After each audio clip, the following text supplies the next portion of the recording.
Welcome to Bam Bam's Boom Boom Room, starring your host, Bam Bam, and frankly, whoever the fuck that I want. Well, hey there, humans and non-humans. Bam Bam here, and welcome to Bam Bam's Boom Boom Room. And today, we're getting ethnic on you.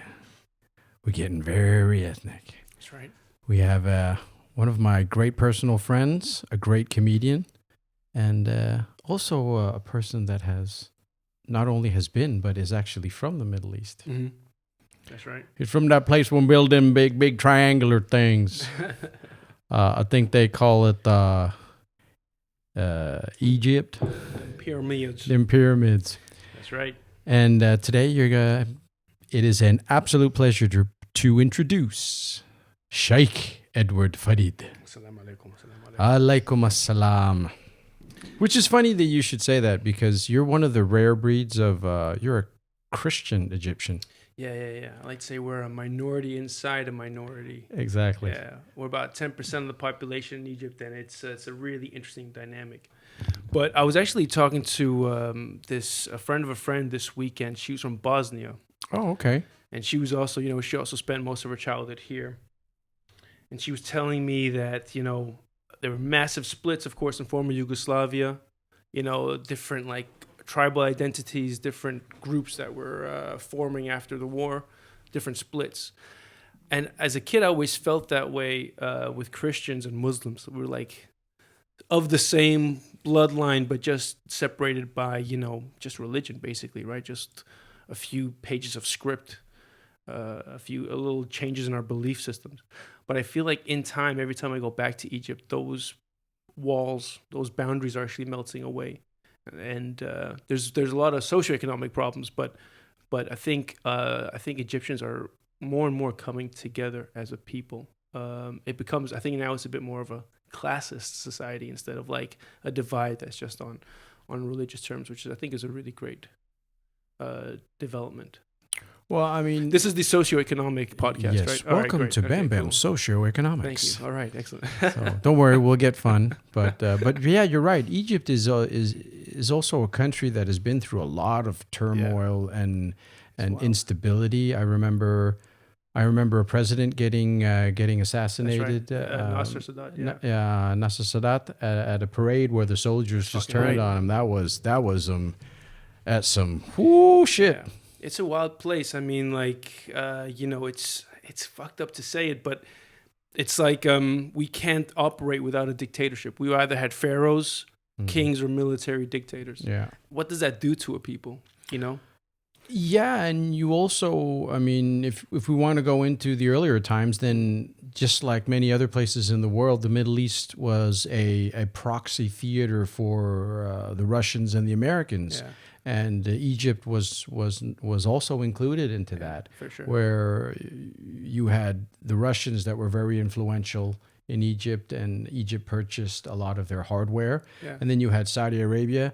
And if we just want to put it into black and white, it's that there are so many people outside of the Middle East that thrive on the Middle East being not stable. Yeah, exactly right. Because we don't want peace down there. We don't want them all to get along. No, because we want affordable oil. Exactly. We want easy logistical access to goods from China, south of Africa, south of Asia. Yeah.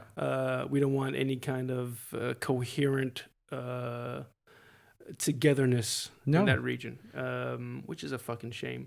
But we're going down a dark route right now. But let me ask you this question. Okay. You're half Malaysian. I'm half Malaysian, yeah. Also another former colony. Yes. Right? Yeah. What was... You spent time there as a kid? Yeah, most every summer. What's the identity like there for the Malaysian people? Are they leaning west? Are they leaning Asian? Is it like a bastard child kind of thing? Malaysia is one of those, let's put it into that nice leftist happy talk and call it a melting pot. Oh, are we not supposed to upset the sponsors of this podcast in any way? There are, yes, this podcast is sponsored by Go Fuck Yourself and Mind Your Own Fucking Business. Good. because you were taking it. Well, I don't want to step on any toes right now. I don't want to upset the powers that be. Oh shit! All right, son. Okay, I got you. I got you. I'm a 45-year-old. What is it? Cis male. Yeah. My pronouns are leave me the fuck alone. Right. All right. Got it. No, Malaysia is predominantly a Muslim country. Yeah. With that said, it means that if you need to be a part of the governing party, you have to be Muslim. Yeah. Oh wow. But there are so many Hindus, there are so many Christians in the population. Yeah. They kind of say that the Muslims are the ones that are behind the politics, and the Chinese, and they can be Catholic, they can be Buddhist, they can be Chinaman will choose the religion that benefits him. Sure. The Chinaman, he go where the money is. Hey man, and good for him. And my mom was brought up Catholic. Yeah. In Borneo, which is not that's on West Malaysia. That's on the island that shares it shares it with Indonesia and Brunei. You know Brunei. Yeah, whoop, yeah. whoop, whoop. Yeah. Let's go out and party. It's like being party like it's 1899. Yes, and having so much fuck you money, so it's like I'll buy a Lamborghini to throw it away tomorrow. You know, sure, that man. type of shit. But we were talking about this earlier about you coming back from living around the world, Saudi Arabia, Malaysia, and then coming back as a preteen or young teen to Denmark, and this is in the early 90s. Yeah, that must have been a cultural shift. A cultural clash. What was that like for you? Well, first of all, it wasn't one of those things that you were prepared for because this was under the first Gulf War. We were living in Jeddah in Saudi Arabia. Yeah. You notice my pronunciation? It was perfect. Immaculate. Shukran. Mumtaz, Habibi. Shukran. And we had to go, because my dad was looking and it was like, it's about time. All right. Bam Bam needs to go back and get some Danish schooling. I was in an American international school, hence the accent. And I imagine like loads of international kids. Oh yeah, around the world. Yeah. Even Saudi princesses. Oh snap. Yeah, we had a Saudi princess. She got driven to school in a gold Rolls Royce. Dude, that shit is fucking wild. That's so impractical. In the fucking desert heat, you're driving a golden fucking car, weighs 1.5 tons. Yeah. Like just blinding people in traffic. Oh, just cars crashing while you're driving, right? And Jesus Christ. And who are you impressing? I mean, if you had a gold Rolls Royce, there's probably someone out there that has a platinum one, and he's like, "Oh, look at the peasant." Yeah. But he can't even like leave his driveway. It's too heavy. It's too heavy. Yeah, he gets stuck in the sand. Yeah. But that was the cool thing. We didn't really see much of the desert because in Saudi Arabia it's built a bit like southern Texas. Mm-hmm. There are roads, not just the highways. It's like 4 lanes. Yeah. And the lanes are built for American cars. Sure. It's just basically a runway for it. And it's just straight. And then they have this thing about roundabouts, but I think that's kind of a Muslim thing. Okay. Then they have a big roundabout and then some with like a massive like garden. Yeah. Or like a big fucking group of palm trees. Yes, and a vulgar sculpture of something, exactly. Like, oh, look at our wealth. Yeah, exactly. So I mean, and we lived in this fucking compound called Saudia City, which was basically like Omaha, Nebraska, just in Saudi Arabia. Okay. If you've ever seen the movie Kingdom with Jamie Foxx, no, I don't think I have. That's actually about a compound in Saudi Arabia. I think it's in Riyadh or Bahrain. Okay. Where some not so savory types sneak in and dress up as security guards in this American compound and start killing and shooting and blow up. And then they go down to see Jamie Foxx's team goes to investigate. But that's kind of like how we lived down there. Yeah. But there was nothing. The only kind of instability there was a little bit with Yemen, like it always has been. Because Yemen seems to be like the Middle East bastard stepchild that just is semi-retarded and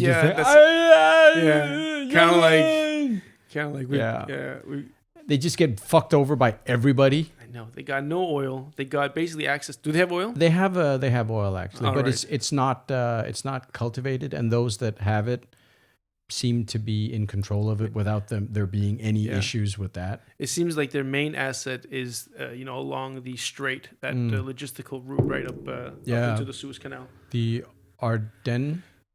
If you say so. Yeah, I can't remember. So. Could be. I could be mixing up the Somali one. So you come with a wealth of a bag full of international cultural nuance and context and understanding and appreciation, and you get put into a school in Denmark in 1992 as a 13-year-old, looking the way you do. You're sticking out as a sore thumb, I imagine. Yeah. Like, what are some of the challenges for you?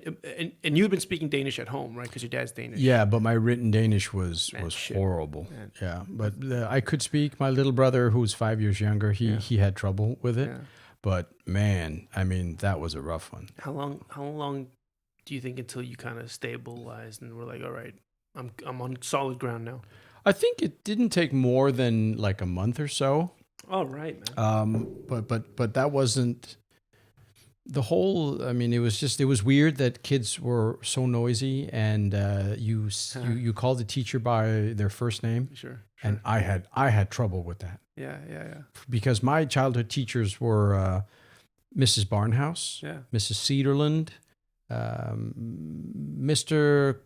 Krapadopoulos, as you can guess, he's amazing. Greek, yeah. Right. But I never knew their first names. And if you said their first name, you'd get a look what you say? Keep my name out your mouth. Yeah, exactly. It's like you dropped the N-word for a teacher. Yeah, put some respect on it. You don't call me that. Yeah. So that was a bit of a culture shock. And then I just thought Danish kids were rowdy as fuck. Yeah. But would you say you're an adaptable kind of person? Oh, yeah. I'm a chameleon. I learned quickly. Yeah. Because my time in folkeskole, in English we call it grade school, from 6th grade up was survival. Yeah.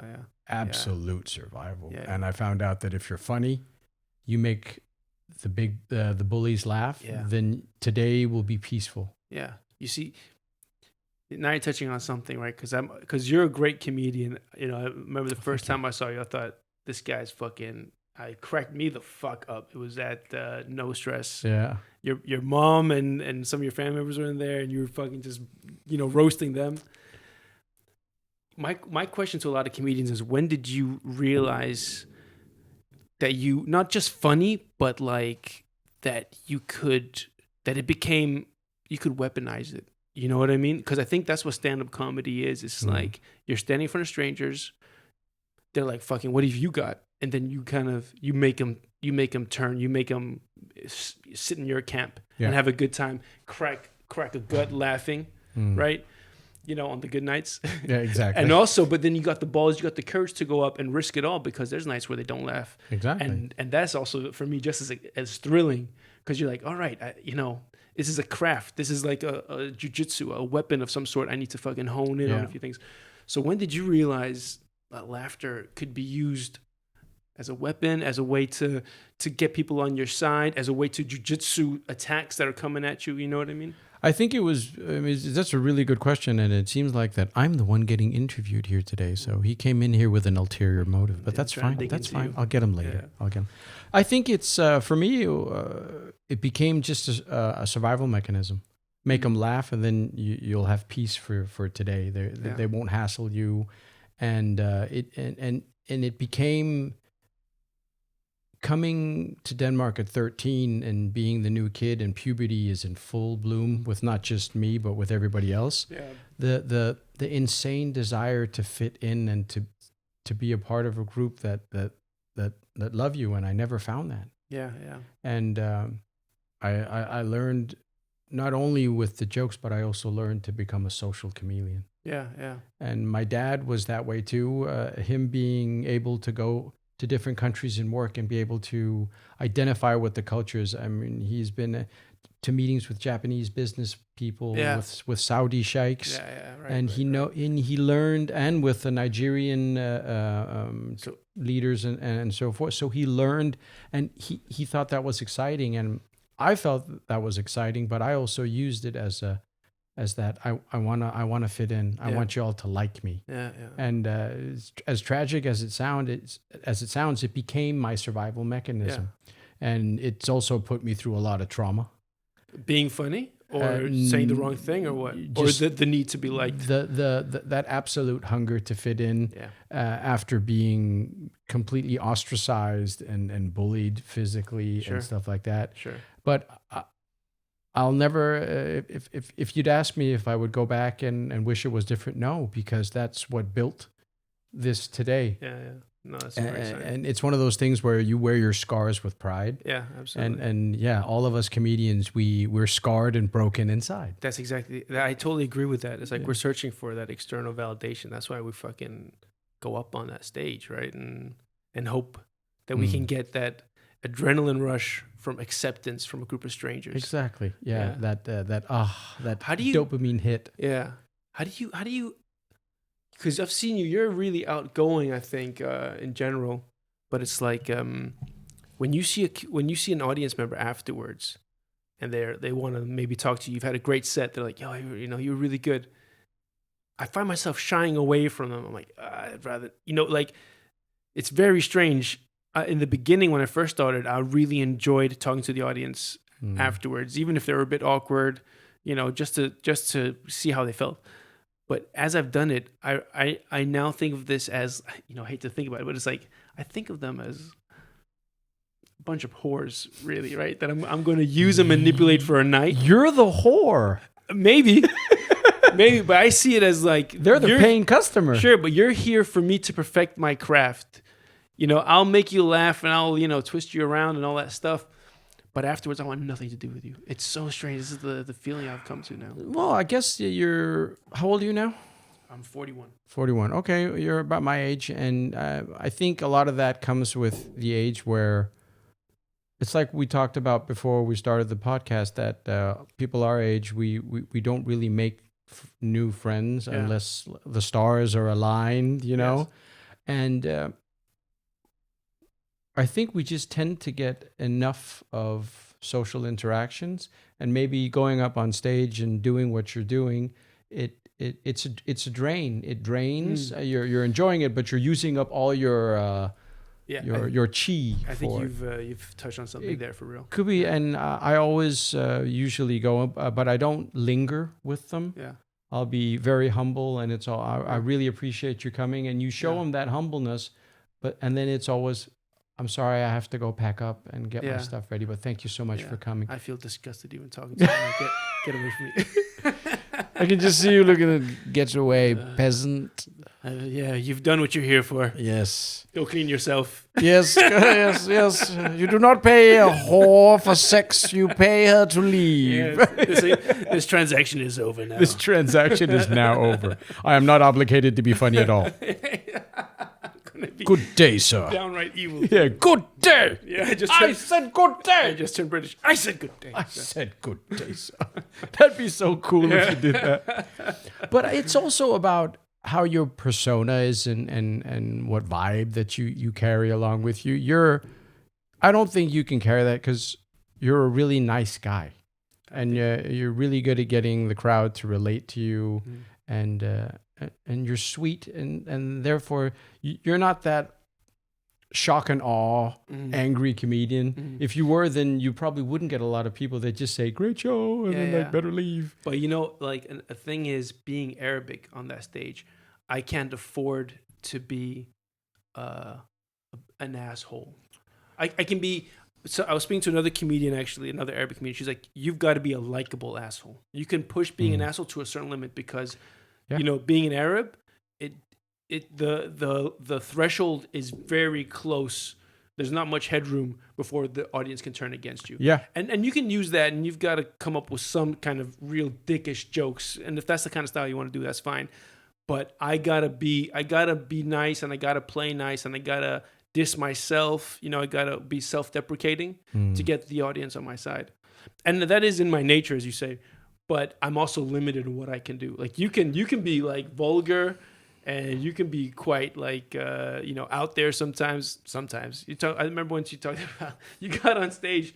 Well, remember when you hugged me and you were like, I hugged an Arab and he didn't explode, right? And I was like, That's a fucking great joke.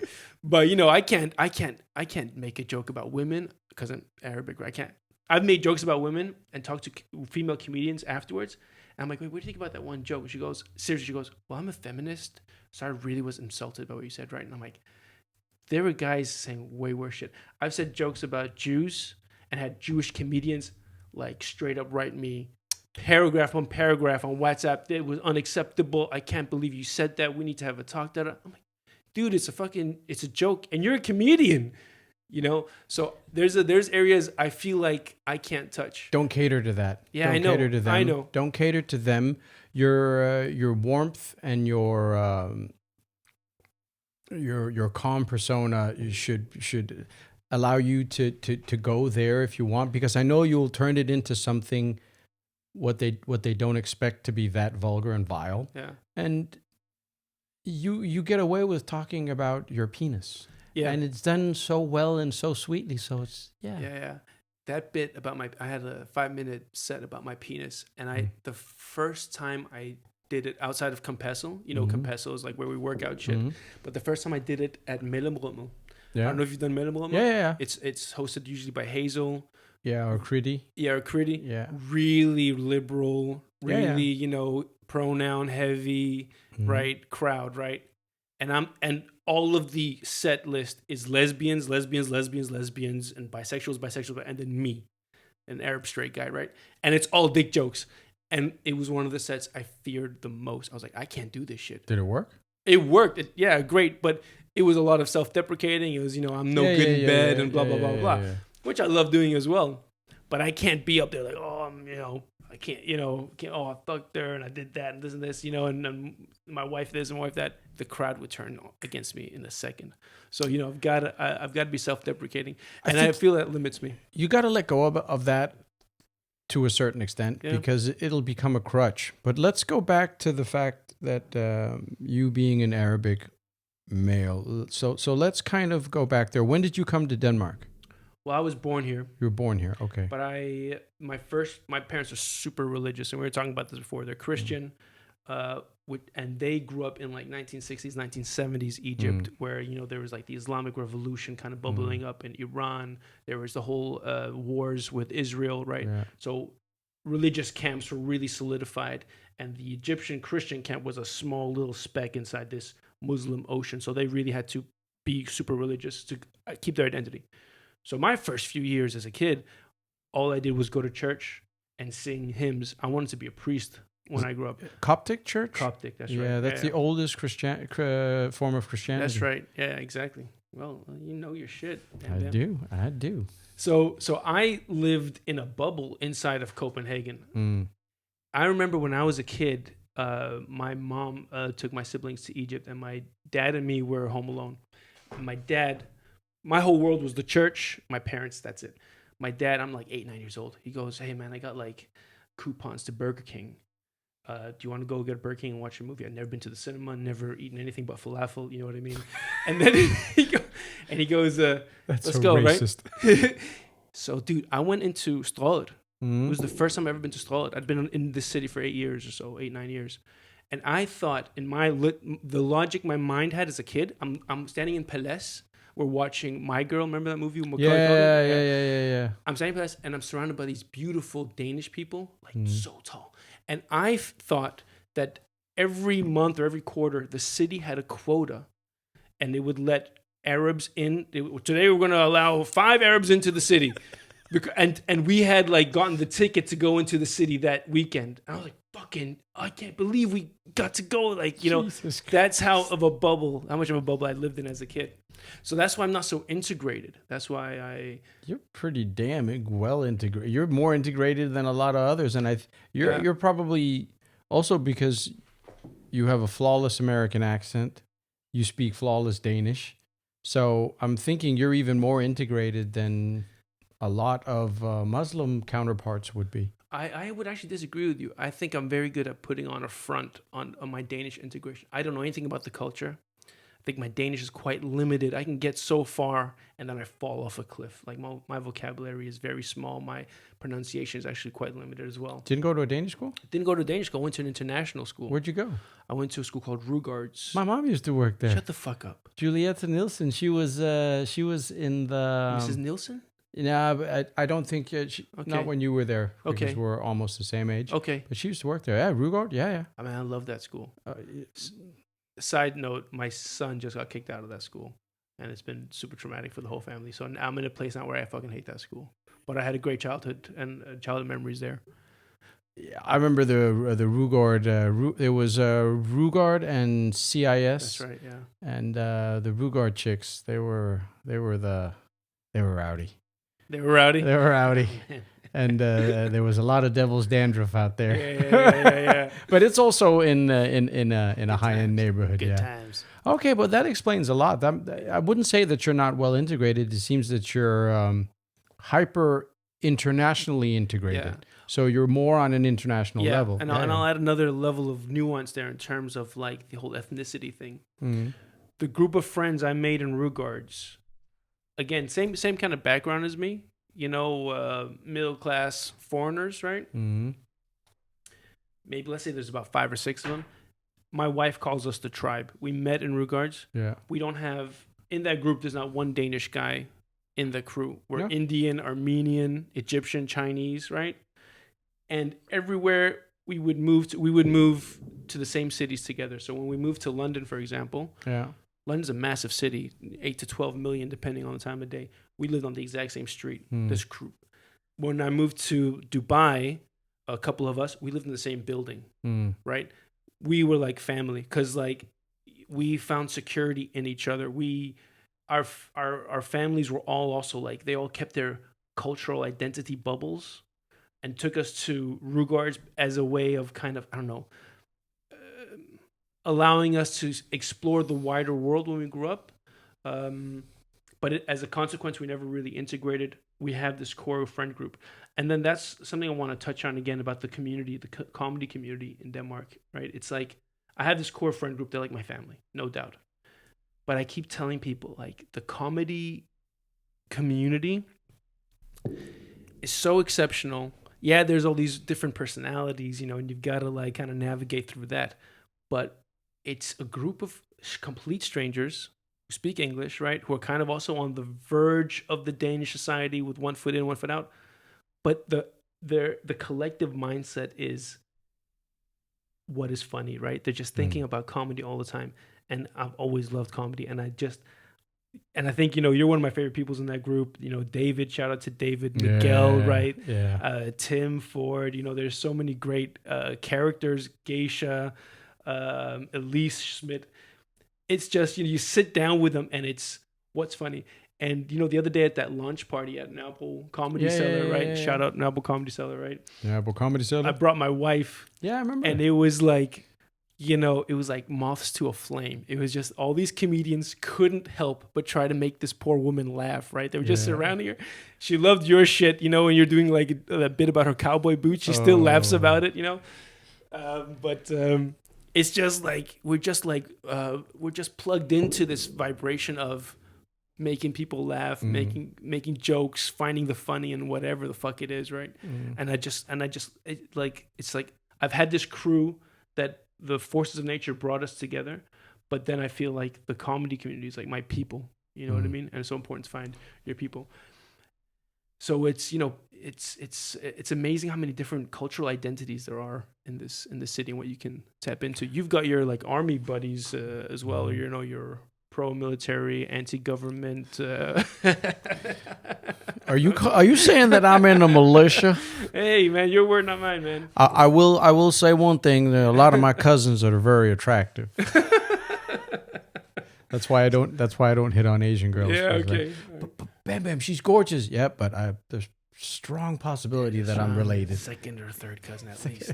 At least. We ain't going there, man. Yeah. There's too many of us yellow, slanty-eyed bastards to begin with. We don't need those, more. Don't want those Down syndrome tigers. We need to. For all you out there, do or do not Google tiger with Down syndrome. It's tragic, but it's funny. Oh my goodness. Yeah. It's good. Poor bastard getting released back into the jungle, and the other tigers are like, Jesus Christ! Leave that one alone. Yeah. Oh God, it's Kevin. Roar! Roar. Yeah, roar. But it's probably really strong and really friendly. Yeah, no doubt. Yeah, always. Probably super sweet. Super sweet. They all are, always.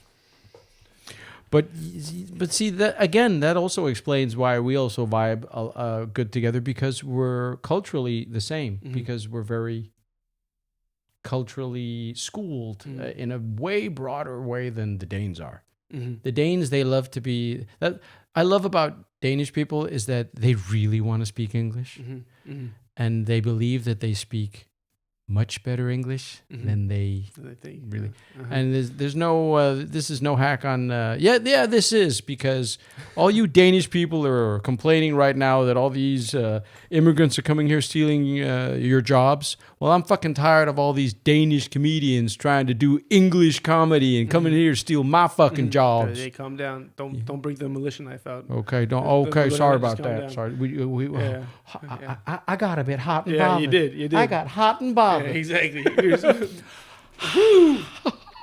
About to start like taking your rifle apart. Just roiding out. No, but I think it's cool that they do that and they try that. But it's funny to see them hear them speak English. Oh, you missed some. You missed a bit of grammar there. So you came in '92 and have been here since. Yeah. Have you noticed an increased internationalization? You know, like just there's more foreigners, there's more English being spoken, there's more stores and so on that kind of accommodate different cultures. Yes, most definitely. I think it's a wonderful thing, man. And it's inevitable, especially if we're going back into geo and socio politics. The EU and just EU was a great instigator of making the world smaller. Yeah. And the internet hasn't damaged that. Actually, it's just enforced it. That now I actually I'm able to write and talk to my friends that I grew up with in Saudi Arabia. When we first came here, it was impossible. They were gone forever. Yeah, that's tough. It was rough. I mean, and my mom, when she had to call her family, it was like 12, 13 kroners a minute. And we had a fax machine. Yeah. Did your mom used to would she yell on the phone just to make sure the voice traveled? Oh, yeah. So, my parents would, hello, how you doing? And they would just repeat themselves. Yes. They could not have a conversation because there was just two people yelling at each other. And there was a delay. They never got the delay. They never understood it. I mean, it was, you're sitting there as a kid going, man. They're not having a conversation. You're smarter than this, Mom. Yeah.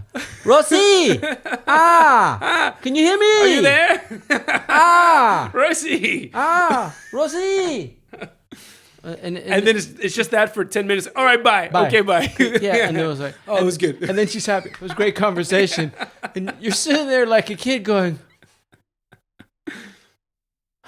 you just yelled. That wasn't a conversation. You just yelled at your sister for 15 minutes. Yeah, you just yelled and you. Good times. Yeah, good times. And then they got the Skype phone. Oh yeah. Remember Skype? Yeah. That didn't work either. Yeah. Because now you were dependent on your internet system, and it was the whole dial-up modem and everything. Oh my God, the dial-up modem. Yeah. I mean, even now with FaceTime, I'm FaceTiming my dad. He still got the phone into his ear, right? And I'm getting just the wax in the hair. Yeah. Dad, you need to clean your ears. Yeah. Dad, look. It looks like that hole in the ground from Star Wars. Like, yeah. Oh, here we go. I was wondering how long it would take before there was a Star Wars reference in this. I'm sorry. That's all right. Mm-hmm. But so one more and I'm out. You got it. Yeah. I can see it on. Yeah, you're more of a Star Trek sissy boy. No, don't worry. But so, wow. And so, how do you feel? Is it easier for you to blend in with Arabs here in Denmark? Because I do not see you in that group. No. Far from. I tell people I'm international. And people laugh at me. But I can't hang with the Arabs here because being a Christian, I just have a slightly different background. That's Completely different mindset. Which is just different enough that there's a barrier between us.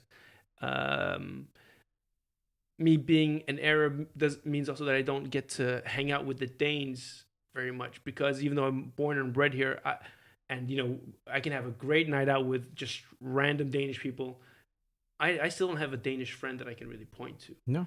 Yeah. So I just have this one group of friends that I grew up with. I have my wife and kids, and then this comedy community, which I think I'm really happy for. So, and again, these groups that I have, right? They're not ethnically based. They're based on just a shared mindset, As it should be. Yeah, As it should be. Yeah. I mean, the way that we go into cliques is just, it's somewhat damaging. Yeah. But it's also a part of human nature. Yeah. We're still very tribal. Absolutely. You belong to that tribe. Exactly. You belong to that tribe. We were saying a lot of these friendships are set at childhood, and it's like, oh, we live in the same postcode. Yeah. We're friends for life. Oh, we play football. All right, we're friends for life. And it's kind of tribal. It's like, what, are you in the same football team? Are you in the same postcode? Or you live in the same building?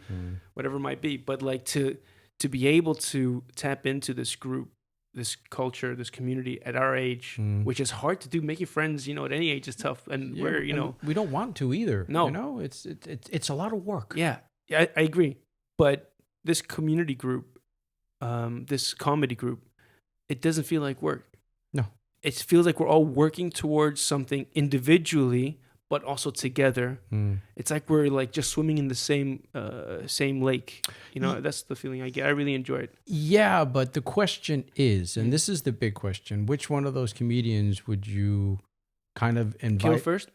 Sorry. Oh, yeah. Don't worry. I mean, that's later. We'll get there. We'll get there. Yeah. But who would you like want to hang out with outside of comedy? And that's where it gets interesting, because if they're the younger comedians, then of course they'll all hang out and go out. But us older, it's like, hey, you want to bring the wife over? We'll cook some food. No. Stuff like that. Well, I see. I'm lucky in that regard because my wife has no sense of humor, so she'd never be welcome into that. That I thought she did. She loved your jokes, but she did love your jokes, and that's why I'm worried about your material, because she is just the worst. Okay, I'm saying that because I've never been able to make her laugh. But you're outside of the bedroom. You're not supposed to. Yeah, I guess. And you'll never make your kids laugh until they're over 21. Yeah, I guess. That's the thing, man. They're not a good kind of benchmark. But I've hung out, like right now, I really enjoy hanging out with you before sets, after sets right now.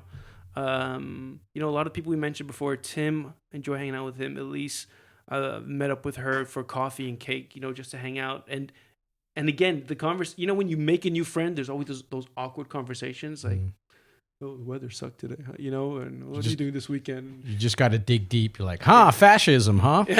Funny thing, huh? Wow. Yeah. No, but with comedians, there's always just, let's make each other laugh. And it can be as straightforward as, hey, I'm thinking about this joke. Is this funny? Exactly. Yeah. Right? What can make it better? What can make it worse? Right? Yeah. It's easy to ping pong. It's easier to ping pong with each other. And that's another pain in the ass. All your friends that are not comedians, now that they find out that you're doing comedy, I have this one dude. Yeah. He just sends me jokes. Yeah. That he's made up, or like shitty finds or what? I hope he didn't search actively for them. Okay. I mean, it's just one of those things where, and then people will often come, hey, maybe you can use this in your set. Like, no, maybe not. Yeah. Maybe I'll just go in and slit my wrists before you tell me the joke. I've got a friend who's always like, I got a great joke for you. He makes me laugh, no doubt. He's one of my older, but his shit is so misogynist and racist and horrible, right? That I can never say that shit on stage, right? But every now and then I'll take like one of his jokes and I'll amend it a little bit. But he's always like, you should say this, and I feel like he's using me as a mouthpiece for everything he wants to say. Where's he He's from? Egypt. He's from Egypt. It's everything he wants to say to his wife, to his mom, to like, his white coworkers. You know what I mean? He's just like, hey, you know what? Fuck these people. You know what I mean? I don't know, man. And I'm just surprised that you don't use more of your Egyptian heritage for your comedy, because there's so much there, Yeah. and every day now also with what they're discovering with the pyramids, there is just so much to dig into. I mean, and people think aliens built the pyramids, which is technically correct because they were actually from Eritrea. Yeah, they were Mexicans. That's why there were only 3 pyramids. Yeah. Fuck it, let's say we got tired. Yeah, exactly, man. They did it in like a weekend, though. So that's because... And then it wasn't Mexicans. Yeah. Then it was... I'm guessing Chinese then, probably. Yeah? Yeah. Man, they're efficient, man. They're efficient. Yeah. But just to be on the real side, I actually think it was Ethiopian or Eritreans... Yeah. that were the ones that were hired to build the pyramids. Okay. Which is another theory. Man, yeah. I still like aliens. I like aliens too. There's like, the algorithms fucking got me right now. I'm checking out all these like red pill conspiracy shits about the aliens. You're a believer too? Totally, dude. Yes. I'm like, guys, I want to believe. Exactly, man. Just like, fuck, do you know this? And like all this wild shit. And Joe Rogan's just putting fuel to the fire and all that stuff. And I'm like, just all of them are. You know, if it's not him, then it's and as soon as everyone looked at us looked at people that believed in aliens, thought you're crazy. Then this Commander Fravor, an Air Force pilot, just talking about we saw these things on a weekly basis. What the fuck is that about? And also like the nonchalant, chilled out way the government's like, oh, by the way, it was totally aliens as well. It's like, what the fuck? Yeah. Come on. Yeah. Throw us a bone here, please. Just give us something. Give us a little. Plus, wasn't this like around COVID as well? It's like, we've been stuck inside. We're all fucking depressed. Yeah. Give us some details, man. Let us meet the fuckers, man. Yeah. Did they build the pyramids? Can we at least ask them that shit? Exactly. You know what I mean? Yeah. And did they take Michael Jackson back to his home planet? Yeah. Word. Exactly. Word. Yeah, because he wasn't of this. No, he was planet. not. He was magical. Not. Yeah, he was magical. Yeah, man. I knew we were gonna go off amazing tangents, but again, to get back to when you see young Arabs today in Denmark, and you're a young Arab, but you're not a part of their. Mm-hmm. Of their group, how do you see them in Denmark? I've always. I mean, in the neighborhood I grew up in was predominantly, former Yugoslavian and Arabic. Yeah. The neighborhoods my friends grew up in, predominantly Arabic.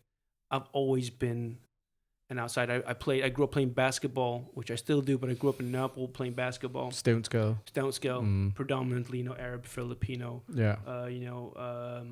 But I was still like the outsider. Like I always felt like I was on the outside of this sphere. Yeah. I know that feeling. You know what it is. Yeah. So, and that's maybe where that need to just connect and be wanted and liked. Exactly. We're both the same in that sense. So when I walk down the street and I see a group of Arabs, I'm like, I don't know what that's like. I don't know what it's like to have a group of friends from the same ethnicity, from the same neighborhood. The kids in my neighborhood used to kind of make fun of me. They wouldn't really. I played basketball myself. They all played football. Mm. I spoke English. They all spoke Danish. Mm. I was Christian. They were all Muslim. So I was just always just on the edge. You know what I mean? Not quite accepted. Yeah. But I mean, how did they know that you were Christian? Was there some sort of a it was like the things that weren't said. I wasn't talking about I wasn't fasting.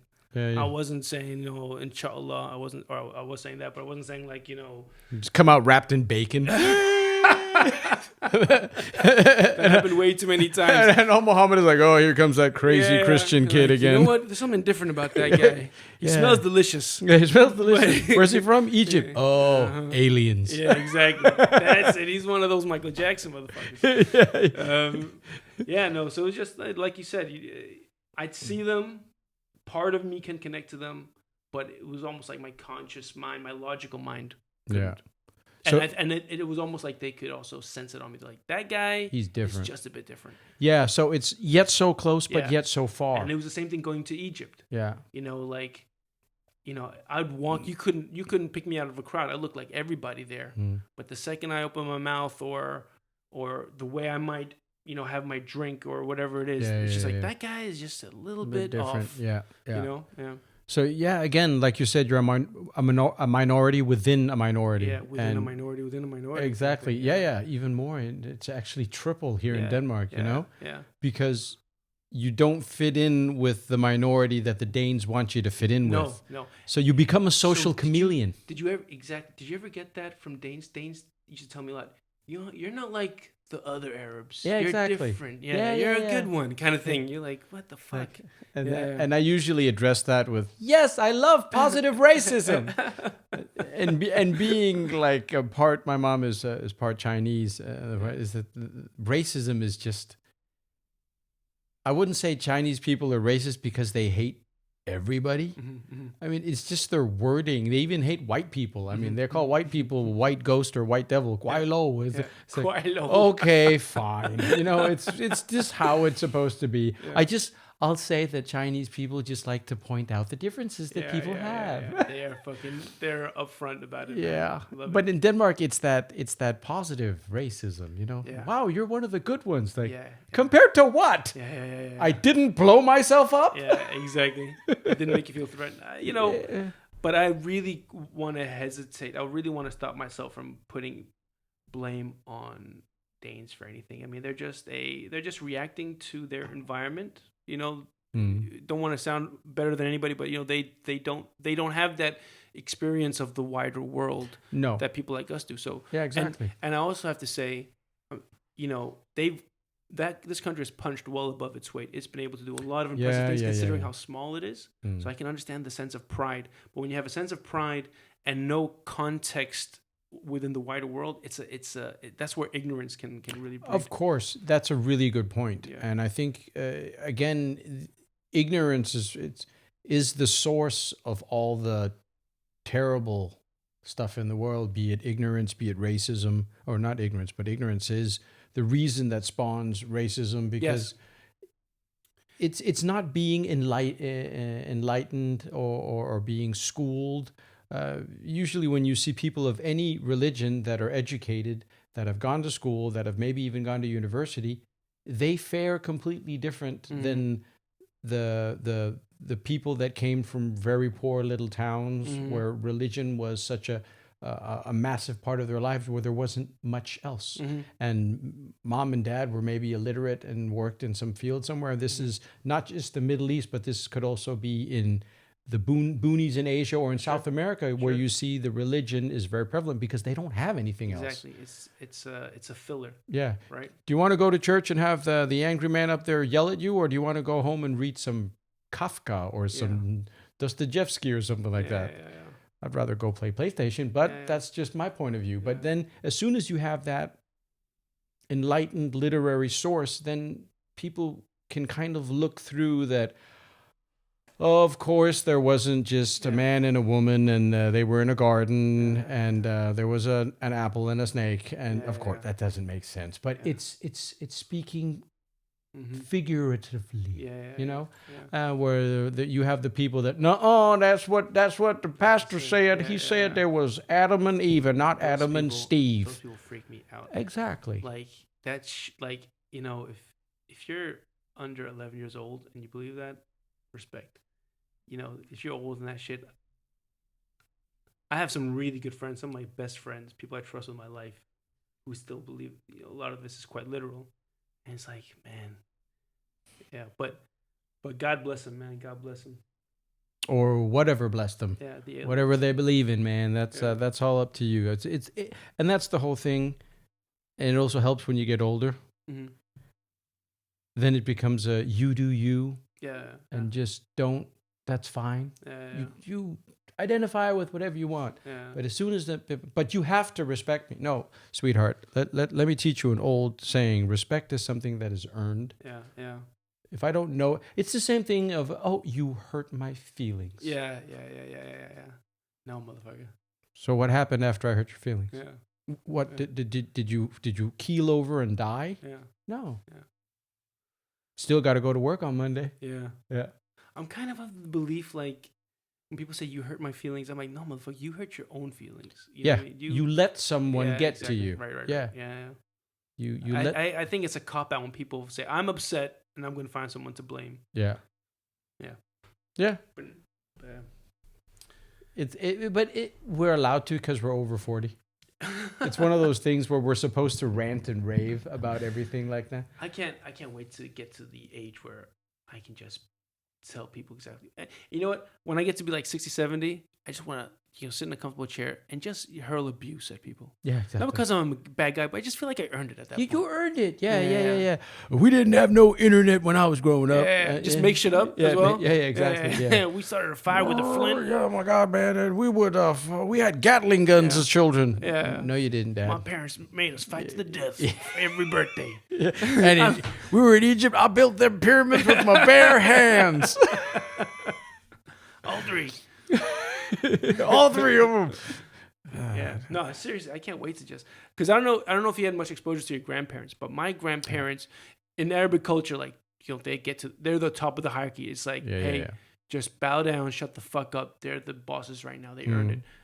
I hope I can get to that point. Oh, definitely. Yeah. And but you won't be the same way as them because of modern times, modern evolution, and because you also have a European wife. And you're much more internationally savvy. Well, then let me ask you this also, right? In terms of bringing up kids, like with us who had like Chinese, Malaysian mom, old school dad, Egyptian parents, right? The upbringing was strict. It was. Yeah. And their upbringing was strict. And it was like a generational thing. It's like, hey, kids are to be seen, not heard kind of thing. And beating was common and stuff like that. Man, how do you raise a kid if that's all you know? That's easy. Yeah. You now, with your wife, get to pick and choose. Yeah. What worked and what might not have. What the good stuff is and leave some of the bad stuff. Yeah. You get to not be like the quiet dad that doesn't talk about the feelings. Yeah. But you also get to say, well, the slipper stays on my foot. Yeah. We're not going to use that because a lot of people say, well, some kids, they need a good beating. I mean, again, all kids are different, but when you see those young kids where you think, man, that kid could use a beating, that's because that it's gone wrong a long time before with no boundaries and no consequences and no saying no. Yeah. But you see, like for me, like I don't know if it's a blessing or a curse. All my friend group when I was growing up, they all got beat, including myself. Yeah. And that almost brought us together because we'd look at all the Danish kids around our school, or white kids, never got beat. And we're like, these kids are spoiled as fuck. And that brought us together. Exactly. But it became infused in my mind, and I think also my friends' minds, like beating works. And I used to be like, I can't wait to beat my kid out of affection because I care for him. Yeah. I my love wife, you, son. Yeah, exactly. That's how much I love you. But my wife was like, "Are you fucking crazy, man?" I was like, I mean, I never hit my kids, but I just had this fucking twisted idea, like beating works. It keeps you in line. And I used to get hit. I don't know how the fuck my parents did this, but my dad would hit me, and I would, as a kid, be like, I deserve that. Yeah. I learned from it. He didn't do it out of spite. He'd even tell me afterwards, which I really appreciate. Be like, hey, I'm sorry I hate you, but it's because X, Y, Z. And he'd do it afterwards, right? But he would also instill fear in me. But I felt that's how you parent. But you're right, it's not, and it comes from just generational trauma from their side as well. It does. I mean, it's what they're brought up with, and you're going to see that with. That's still going to be in a lot of the young males that are still brought up with that because they aren't enlightened but because that we're multicultural and we've been exposed to all this multiculturalness and we have gone to pretty good schools and we can see, oh, well, maybe that's not the right way to go. Yeah. We have the intelligence to be able to look at that and go, well, maybe I'll try something different. Yeah. And then instilling the right or wrong in the child at a young age can get you far. Sure. No, absolutely. It can go right or it can go wrong. Exactly. How much of your Asian culture do you think passed down to your children? I think about like hanging out with grandma and just having that love for the family Mm-hmm. is definitely there. Nice. My eldest and I, we see each other weekly. No worries. We see each other weekly, and we go visit my mom and dad very often. So I see them very often. How good is your mom's Danish? Oh yeah, she speaks. She speaks. Okay. And when I do jokes about her, she speaks nothing like that. She was brought up. She went to a Welsh Catholic school.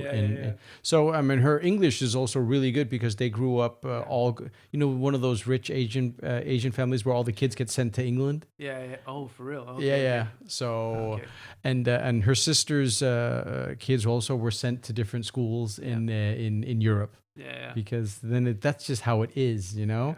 And so when I make fun of the Asian, I'm actually not really being fair. Yeah. Because, but I mean, in comedy, the audience has to connect with the idea, and stereotypes is a great way of connecting. Of course, yeah. Idea. Definitely, you can break that, and if you want to, right, you can build more on it. But no, that's cool, man. What about you? I mean, how much of the Egyptian Man, not much, unfortunately. I never spoke Arabic to my kids just because I decided that I can express myself better in English than I can in Arabic, and I didn't want a language, my inability to speak Arabic as expressively as I wanted to limit the relationship that we would build. So I said it was going to be English. They see my parents all the time, multiple times a week, but my parents only really speak Arabic, and the kids have picked up a few words. My son has told me that he really wishes that I spoke more Arabic with him. So I want to expose him more to Arabic culture. You should. Yeah. I think, but you should expose him. There's not a but. This is just my point of view. Is expose him to all those beautiful writings, and the beautiful stories, and of course the country. I mean, Egypt is such an amazing country. There's just so much to see. There's so much lovely nature to go on the Nile and to see the crocodiles, but also to go from desert to lush green foliage by the Nile, and to go see that huge dam that you guys are probably going to get into a fight over with somebody. Yeah, probably. Who is it? Ethiopia or something like that? I think isn't it? I'm not sure, man. I'm not sure. We're as we said, the Arabic world is not so coherent, and it's not a well-run machine, despite the fact there's a lot of oil in it. There's a lot of good jokes on that bit too. Because you don't have food, now you don't have water, bitches. Yeah. No, but yeah. I was gonna say I took my family to Egypt for the first time this year. Okay. And it was like a compartment in my son's identity opened up, and he was like, "Whoa, what the fuck? This is like part of where I come from." Because he's, his mom is from Iceland. Been to Iceland loads of times, right? Loves Iceland, loves nature.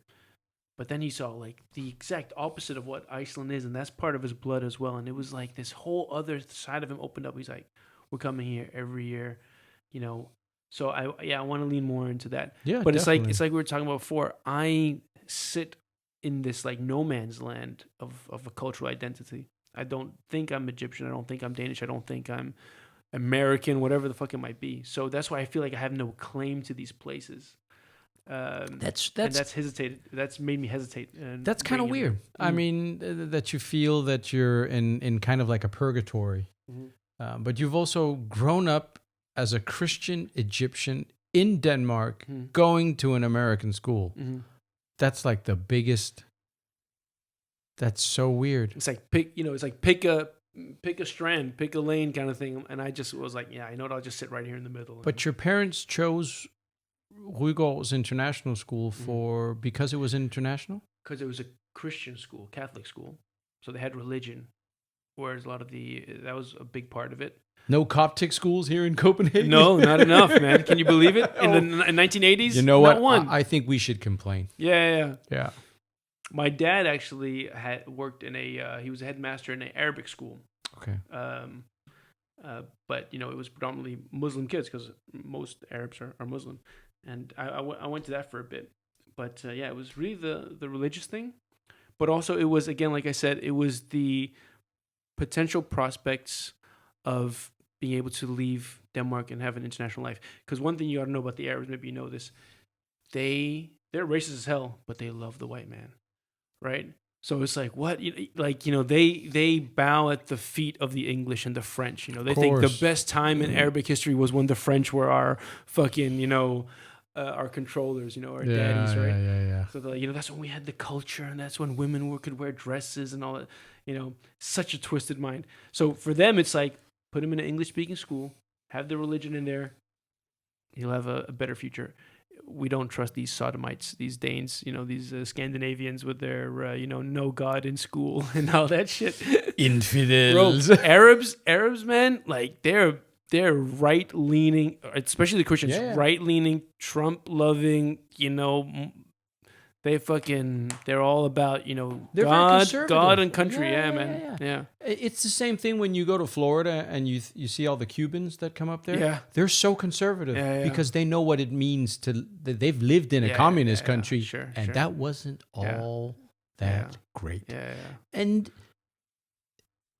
it makes sense because the Middle Eastern way, the patriarch and the matriarch is very divided up, and it's been that way for centuries. Your culture is so rich with that, and that still seeps through. And it's one of those things where when you look at the white man colonized all these places, but that's just because that the white race. Wow, that really sounds nasty when I say it. That was a bit harsh. Okay, the white race. Let's scale it back a bit before we get canceled. Well, the white peoples, in the cold north, they were first to kind of abandon, or maybe it was must have been the Romans or whoever, but the cultures that were first to abandon tribal way of life and then kind of expand. Yeah, but the Romans kind of did. Yeah, the Romans expanded too, and then it just becomes that.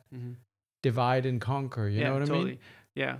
Within, I think the Romans were kind of like, listen, you guys can keep a bit of your culture as long as you pay the taxes. Exactly. To Rome. We're cool, right? And then the battery out on that. I think the lighting went. Don't worry, we got it. And then, of course, instead of when the politics of it didn't work, it then became the religion, the Catholic Church, that became the tax collector, and it was like, give us your money so you can get into heaven. Yeah. Which I think was really one of the biggest poisons that was ever spread across the human race. Of course, Torquemada and the Catholic, the Inquisition, Spanish Inquisition. Yeah. And it's just one of those things where, oh my God, all the Muslims, they kill in the name of God. Oh, little white person. Yeah. Don't get me started. You've never seen the Kingdom of Heaven and the Templar Knights. Templar fucking Knights. Constantinople. Yeah. I mean, religion. Organized religion is a fucking sham, and there's so much blood on the people who sit on the thrones, and I use that word correctly. I think the thrones of organized religion, right? I agree. But I think what's really distorted is, as I was saying before, the Egyptians, they seem to only be able to live under a dictatorship. Maybe that's not a fair thing to say, but the one time we had a democratically elected government was the Muslim Brotherhood. They got overthrown within a matter of months just to put in another military dictator. I don't know what the fuck it is, man. What do you think about the concept of like some people just need to have like a king father figure controlling them? Like they can't do democracy, or is that a really ignorant thing to say? No, I think you have a really good valid point there, but I think what it's generational.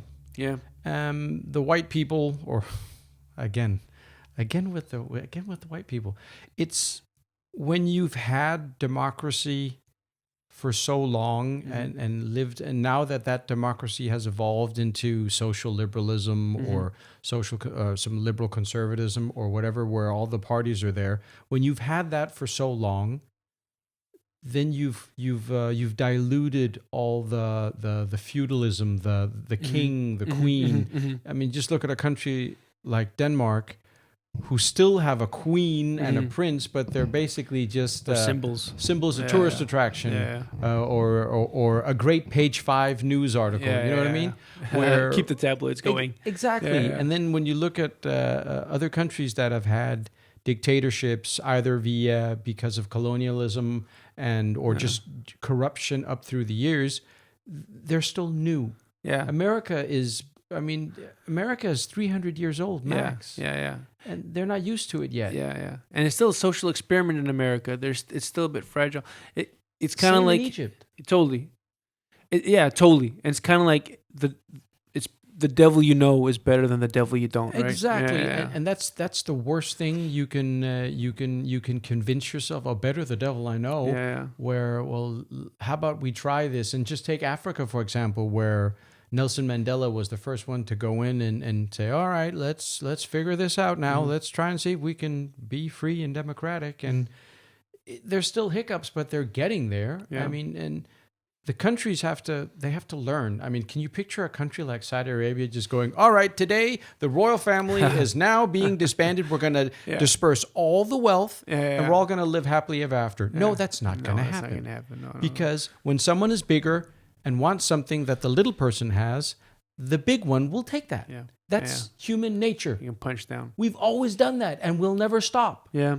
And I think that's also part of why these African countries, these Middle Eastern countries, can't get it together, because there's bigger powers that be that have it in their interest to keep everybody kind of divided, segregated, fighting over scraps, while they kind of control, monopolize all these resources. You want to believe that? You have so many bad actors in the Middle East. Country. I was just listening to a podcast talking about Qatar. Yeah. Or I don't know how they pronounce it. The Qatar.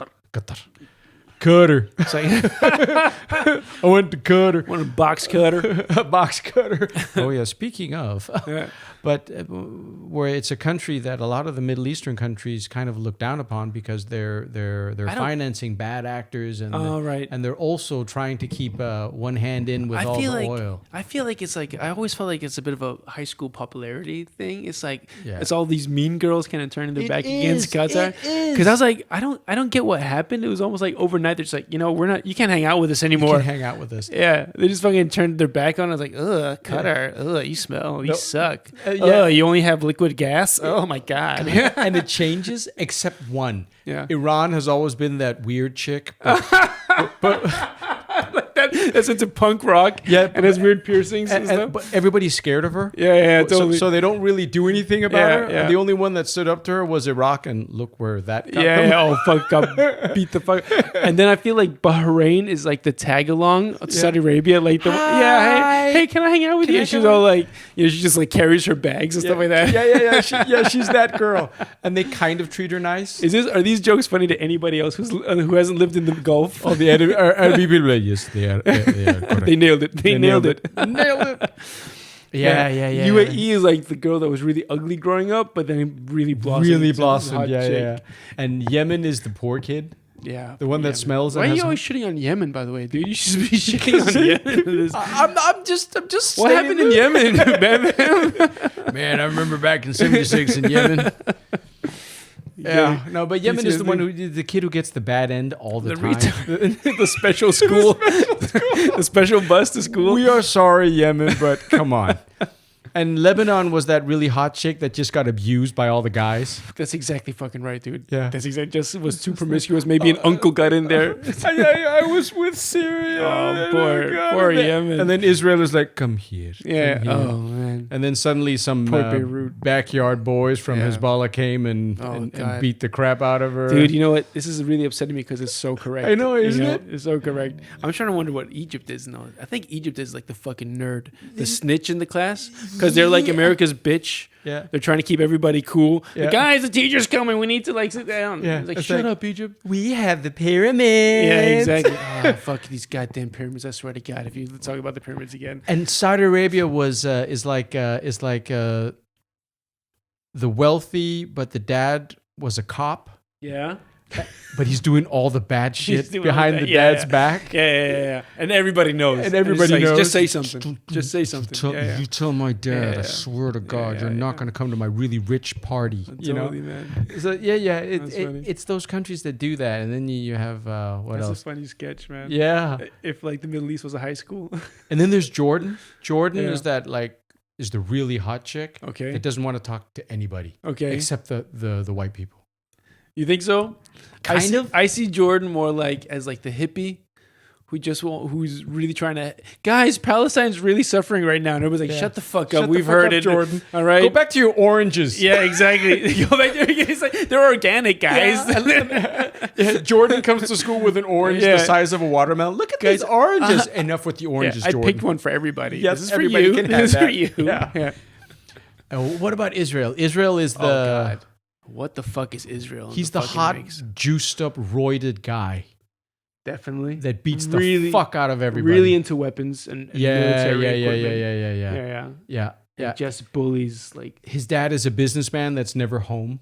totally. Yeah. Totally. So Israel just gets to do whatever he wants. and like he sends him like just envelopes of cash for Christmas. Happy birthday, son. Happy birthday, There you son. go. Here's for your Hanukkah. Here Yeah, you go. exactly. Yeah. Happy Hanukkah. Oh yeah, here's some diamonds go. too. Yeah, Yeah, whatever. yeah. And it's like, what the fuck, Dad? Yeah, totally just Fuck you, guideless. Dad. Yeah. My dad said I deserve this, all right? Dad gave this to me. Yeah. Dad gave this land to me. Yeah, I'm better than you guys. Yeah, Oh, man, yeah, that's yeah. funny, dude. Yeah, and Iraq is just Just in a wheelchair. Yeah. Trying to just get special ed. yeah. He's the kid that falls down all the time. Poor guy got like the cycle helmet on all the time. Yeah. God damn it, Iraq, again? Again, I'm sorry. I'm sorry. You got my oil money? Yeah, here you go. Yeah. Sorry. Yeah, exactly. Yeah. Fine. And then what about do we count Turkey in there? Or? Ooh, Turkey's like the kid that joined in the early classes and then left to like Canada to or something, left to and writes to everybody, guys, I really miss you. Please write back. Yeah. And they're like, And then whatever, Turkey comes back, and then after a week, I don't want to be here anymore. yeah, exactly. They're not my friends anymore. Yeah. Dad. Yeah. Yeah, exactly. And they got problems with their neighbors, the Yeah. Kurds. Yeah, what about the Kurds? The Kurds are they're also like kind of a bit like Yemen. Yeah, they just hang out together. Yeah. And they don't like each other, but they just No. they're the only people. See, that's the thing about the Middle East is that they all are kind of a bit with that, the Imperial West and so forth, but they also hate each other. But they all hate each other differently. Like Egypt hates Israel, but also hates the Palestinians. And then you've got... And the Libyans. And the Libyans. Yeah. We forgot Libya. Ah, man, I don't even know what Libya. I mean, like Libya. What is Libya? I have no idea what Libya would be. Libya is kind of like that weird fantasy place that all the kids heard about, but it's one Uh-huh. of those places where the father is like in the Lion King. That is where the son stops. Don't go to don't go to Muammar Gaddafi. Yeah. And then Yeah. when you finally get there and you're like, whoa, this place is jumping. Maybe Gaddafi had a good idea. Or He two. did, Yeah. man. He did, and that's what maybe got him. Yeah, exactly. So everybody's like, don't listen to Gaddafi. Just guys. Guys, we should stick together. Yeah. Not here, buddy. And then you have like America just looking the newspaper. Yeah, falls, exactly. like, Who said that? is Gaddafi acting up again? Yeah. God damn it. Damn it, Gaddafi. Didn't we give him that golden M4? So Yeah, MK47? I thought we had him on. Yeah. No. No. We could have a ball just talking about all these Middle Eastern countries because we have knowledge about them, you know? Yeah, I think it'd be a really funny sketch, man. Yeah, I think. bro knowledge. Do you? Oh my God, what is that? Bro science. Bro science. I love that guy. The guy in the fucking gym. My God, I don't know anybody else who knows that guy. I love that dude. He's so ridiculous. It's because and bro science. You could take all this that we're talking about the Middle East and teach boys about the Middle East and be like, this is actually quite. Got it now. Yeah, man. I got it. Okay. All right. And it's just again teaching. Yeah. You hit the right chord with the kids. Just connect. They get it in. And I think in general, like when people say I don't know how to do math or I'm not really into literature or whatever, it's like you just don't know. You just haven't found that route that gets you that gets your interest connected to that subject. Exactly. Yeah, man. That's the thing about a good teacher is that they'll fucking find that path for you. Exactly. We've all had good teachers, and we've also had terrible teachers that made sure that we couldn't speak German. We just fucking tell you like, hey, you suck at this. Yeah, you just suck give at it this. up. Yeah, too many of those motherfuckers, man. Yeah, and it's just that's so. To teach, Shout you have out- to inspire. Shout out to teachers. That's a fucking Oh, tough job. that's Did you say your ungrateful. mom was a teacher? No, she was in the administration. Okay. Yeah, she was the one dealing when all the kids came. I need a plaster. Yeah, okay. Yeah. She was. She actually knew Joshua. The comedian? Yeah. Oh, yeah. cool, man. Joshua went to school while she was working there. She said Joshua was a grimy little kid. All right. Shout out to Joshua. Doesn't look grimy at all, man. The No, guy's so he. well I dressed mean, when my up. Of mom course, he saw went to him, Rutgers. yeah. Yeah. When my mom saw him, I was like, "Wow, you Oh, really man. blossomed." Yeah. Yeah. He's funny. He is I like his shit. And I saw him his first time Yeah. to where he is now, and I just cannot tell him enough that he has evolved so much. I've only seen him a handful of times, but he is not afraid to bomb. And I love that in a comedian. Yeah. Because he's there just trying new shit out when I've seen him. Yeah. And the crowd they don't love the joke, but they love just how comfortable he is. He's like, all right, well, that failed. Exactly. And they love that, man. No, He's so it's a good at pleasure that watching too. him, yeah. Let's see if we can put this one on here. Need a bit of juice. How are we doing for time? We're an hour 15, man. See, it goes by so fast when you're having fun. Yeah, Just like sex Yeah. with yourself. Yeah. That's the only time I have fun during sex, man. I feel under immense pressure to have sex. Why? We've talked about this before. Your sex life is way more active. It's because you have an Icelandic woman. She's like She has high standards. shield maiden. Yeah. Why will you not have sex with me? I am no. Viking woman. She's like, if you're gonna have sex, you better come correct, man. You better do the fuck. And it's like I'm batting, 300. I have a 30% efficiency, right? I'm like, I crack under the pressure with her, man. So Just don't think about it. Get inspired. I'm all in my head. Get inspired. Don't let it get to inspired, hit you. You are yeah. you're one of those guys that probably thinks too much about everything. Yeah. That's exactly right. You're analytical. Yeah. Yeah. Exactly right. But And you can't have analytical how did we get on this fucking without the word anal. path? Yeah. I knew it was gonna go there. But I got like Star Wars and anal bingo with Bam Bam. yeah, we definitely got two of them. Yeah. Do you have any Star Wars sex toys? No. Yes, you do. Don't lie. No. You looked exactly at Jesus where you're Christ, keeping it. Eddie! Just because I have a Yoda fleshlight, it doesn't make me weird. You got a Jar Jar Binks flashlight. Yeah. I usually do Star Wars lines when I'm having sex. You got It's one of like, those blowjob heads that looks like Jabba the Hutt. or Chewbacca. No, there's only one sexual thing about Star Wars. That was Slave Leia. That's it. Slave Leia. Yeah, Princess God Leia. damn. Ooh, Oh my Lord in heaven. Oh God. Yes. Oof. Oof. Carrie Fisher, right? Carrie That- Fisher, She yeah. she was a hot, and she was really funny too Yeah, as she an was. actress. But she was, the Slave Leia. I mean, I was never a Star Wars fan, but she can get it, as the kids say. So, what do you geek out on? That's actually a really interesting, a fun question. What is your nerd thing? I like reading high level economics. I like socioeconomics. and that's our time, ladies and gentlemen. Okay. I like history. I like socioeconomics. That's, I guess, if you put those in the nerd category. I like movies.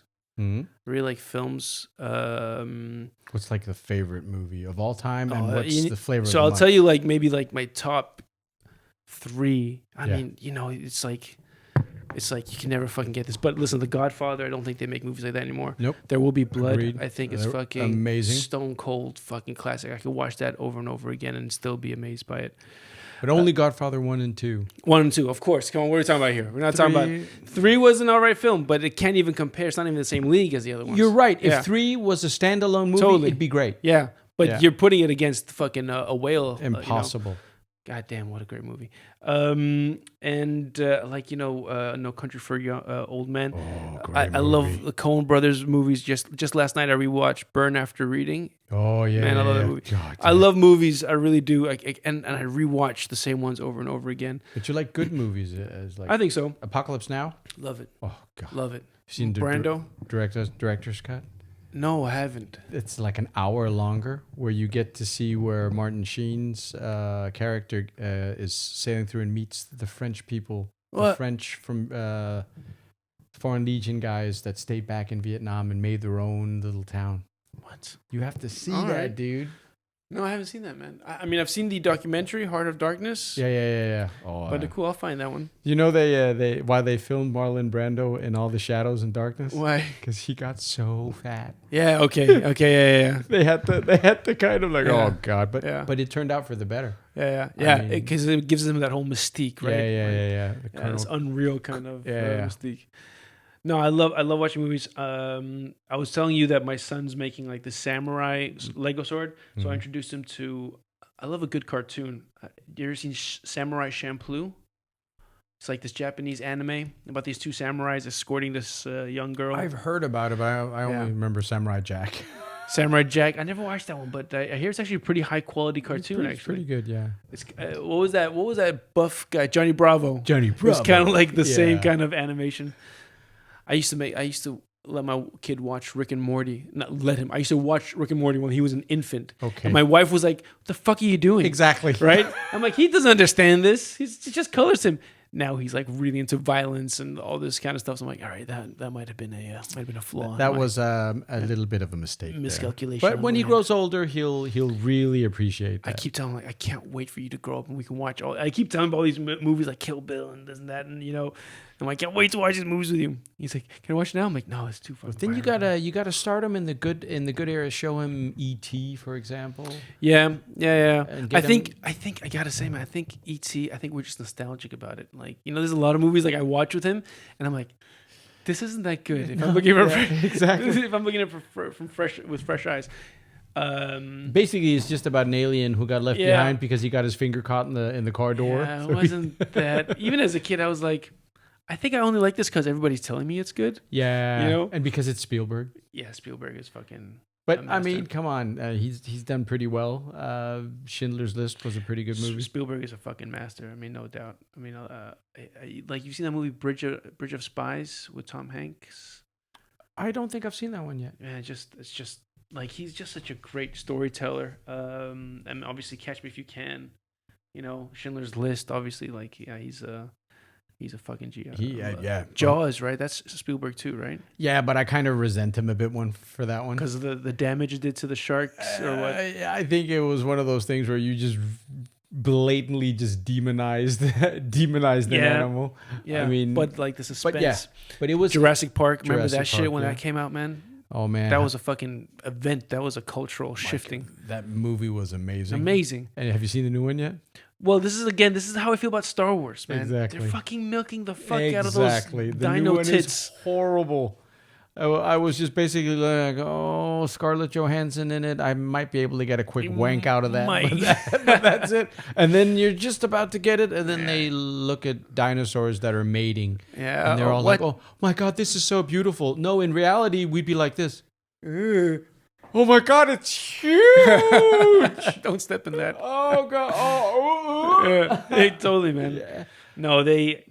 But they're doing that with a lot of movies. But why do you still follow the Star Wars franchise if they're raping this poor thing? I can only agree with you on that, but it's just such a big part of my upbringing that is just. What got you into Star Wars? I think my dad was really big into Star Wars. Okay. My dad is a big movie guy too, Yeah. and I got to see all sorts of movies. And when my mom wasn't home, he would sometimes let me watch RoboCop with him, but then he'd put the pillow up in front of my eyes on the nasty scenes. Which was actually weird because I was watching RoboCop the other day and I finally got to see one of those scenes. I was like, "Oh my God, that's so graphic!" It's like no wonder my dad didn't let me see Thanks, it. Dad. But yeah, Star Wars was one of those things, and it just became. And then my dad bought. And you watched it with your dad. Yeah, I saw cool, them. But the first one came out, I think it was in '76 or '77, And I wasn't born then, but then in the 80s, I think it was number 5 that 6? came out, 5 or Okay. 6 that came out, and Okay. then I got all the toys. Yeah. And then it just became this thing. And then being an adult, and as soon as Clone Wars came out, I was watching Clone Wars. Yeah. But I have daughters, and they couldn't give two shits about Star Wars. Right, you know? right. So, but it's just always just stuck with me, and it's just always been that epic. How did you epic feel tale. about the Clone Wars when it came out? I loved it. All right, cool, man. I think the Clone Wars is some of the best modern Star Wars stuff that's made. Yeah. Um, Clone Wars, that's like number 1, right? Like in the original storyline. oh no, I was thinking of the cartoon. Oh, sorry. Okay, I'm talking about the one with Liam Neeson. What's that called? Oh yeah, that was the Clone Wars. The Phantom Menace. and Phantom all this. Menace. Yeah. That's it. Yeah. I wasn't mad at it. I wasn't mad. That was the at first one I ever saw. Yeah. And I was like, this is not so it. bad. I'm not mad at it. It was weird. Like for the first time being introduced to this universe, it was weird. Like Yeah, because people they're fanatics. I went with a fanatic friend. She's like, oh, they're releasing this. Did you at least get to have sex with her? No. She's still a really good friend of mine. Sorry about that. Really good friend. That got awkward. But I tell you what, I fucking loved number 3, where yes. Anakin Skywalker turns to Darth Vader. Yeah. I was like, this is like the perfect final piece of that beautiful puzzle, man. Yeah. I could, I watched just that part. And that darkness that was in it. Yeah, man. Yeah. Just, if I can feel the anger. But again, if you look at Star Wars, and speaking of good movies and also good books, they all kind of derive from Frank Herbert's Dune. Okay. And he was the one who made this epic science fiction tale based on our history as humans about warring planets, which were basically Russia, U.S., and the Allied countries, and about all fighting about this little planet that had the spice. Yes, that's right. And then you could go back and look at Alexander the Great, and then compare that planet to Afghanistan, because Afghanistan has never been conquered. Yeah. And so you have all this, and it's just really dark and gory and grown up. But then Star Wars, I think George Lucas, let's take that and make it children friendly. Yeah. So it's just that tale of good versus evil. Yeah. And we've always been taught like the White Knight versus the Black Knight. Yeah. Good and bad. Yeah. And in all the good movies, you have an antagonist, an evil person, and you have the hero. Yeah. Where, going back to No Country for Old Men, Yeah. there's not really any heroes there, are there? No, and that's I think one of the whole takeaways from that story is like times are changing. Yeah. Times are a bit more nuanced than that old, because when you're talking about Black the and good white. versus evil, Yeah. that's something that taps into a very primitive side of us, right? We want to believe that. The sun versus the moon, God versus Satan, all that stuff. Exactly. But it's like, you can't stay in those old ways anymore. I think it's such a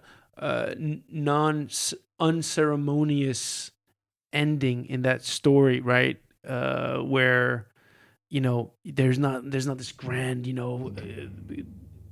good triumphing over evil, or even evil triumphing over good. Everything just kind of fades out in this kind of weird, nonsensical blur. Yeah. And it ends with Tommy Lee Jones just talking about a dream he had about his dad. It's like, just generations move on, time moves on. Yeah. Don't expect this great righteousness to come and save you.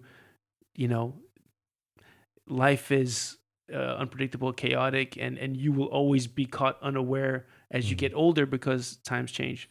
And at the same time, nothing changes. Yeah. So it's like this, their Coen brothers are fucking incredible at characters, at story development, and they can play many different tunes. They can do the quirky, Big Lebowski. Oh, right. One of my favorites, man. And then at the same time, an Oscar winner like No Country for Old Men. Exactly.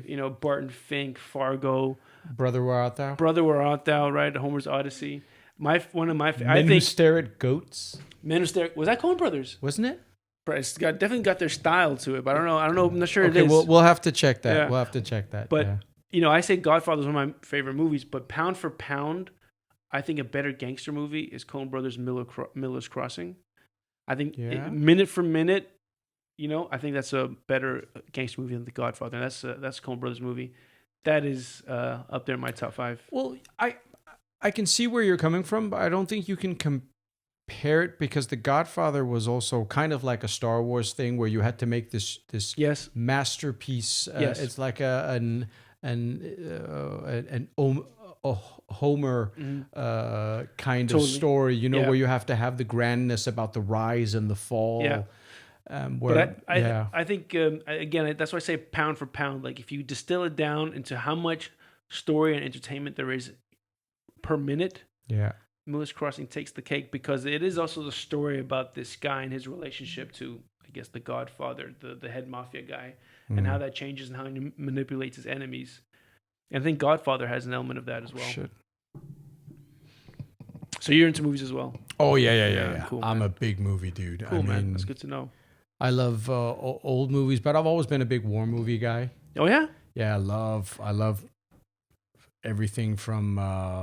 I watch Black Hawk Down at least twice a year. Wow, I've only seen it the one time. Amazing movie. I mean, it's great. Got a great cast. Yeah. A lot of young who became at the like time, superstars, right? and it was Ridley Scott too. Oh shit! Yeah. Is George Clooney in that one? No. No. Okay. Orlando Bloom. Yeah. Josh Hartnett. Josh Hartnett had the main Ed character. Hardy, or what's his name? That guy who plays I Bane. think Tom Hardy Tom had Hardy? a small role in there. Eric Bana. Okay. Cool. There are a lot. Tom Sizemore. Yeah. Oh, good. Yeah. I love that guy. Man. Yeah. He's good. He's dead now, right? Is that right? I think he did. Yeah. He Okay. he lived life to the fullest. Yeah, I think. okay. Yeah. Okay. I'm not sure. We'll have to check that one too. There's this podcast called The Rewatchables. I think I've heard that one. Yeah. Yeah, it's like these guys. I think they're sports writers, but they just talk about movies that we all rewatch, and they break it down, like the history of it, what ifs, casting what ifs. They also give like awards to like overacting or whatever the fuck it is. It's really good if you have like a few hours to spare. Yeah, It's my guilty pleasure. Okay, I'll check. I need a new podcast. I'm listening to way too many of those that talk to army vets and stuff like that. It's getting a bit obsessive. Got to get rid of it. Okay. Got to get some good, funny, lighthearted stuff again. Yeah, they're good. They're good for that. Man. But we've been at it for an hour and a half, man, and it just went by like nothing at all. Yeah, man, that was fun. But let's get your socials so people can. You're on Instagram. I'm on Facebook, Edward Farid. I am old and don't know what I'm doing on the socials. Okay, we'll have to discuss that off. Yeah, I know. I'm pathetic. So you can promote. But when are you going on stage next time? Actually, I'm taking a break from stand-up comedy. My wife and kids have asked me to take a break. Okay. This was the last comedy-related thing I said I would do because I really wanted to sit down and just catch up and hang out with you. Cool. But I've told all the other kind of let's say gatekeepers in the comedy world that I'm just taking a break, and I'm hoping that when I can come back, that I'll be able to get some spots because it's so much fun. Really enjoy it. It's a great hobby, but I just need to prioritize my family right now. Okay. Yeah. Awesome. Well, respect for that. And I definitely want to have you back so we can talk more movies. Yeah, absolutely. And we do movies. Fuck next time. yeah, dude. Then we'll we'll talk about newer movies. Yeah, let's do that, man. Okay, sounds good, man. So I'll watch Black Hawk Down until then. Yeah, awesome. Yeah, you'll love it. You'll love it. So, Sheikh Edward, say goodbye to the camera. Assalamu alaikum. Whatever he said. Bam, bam out.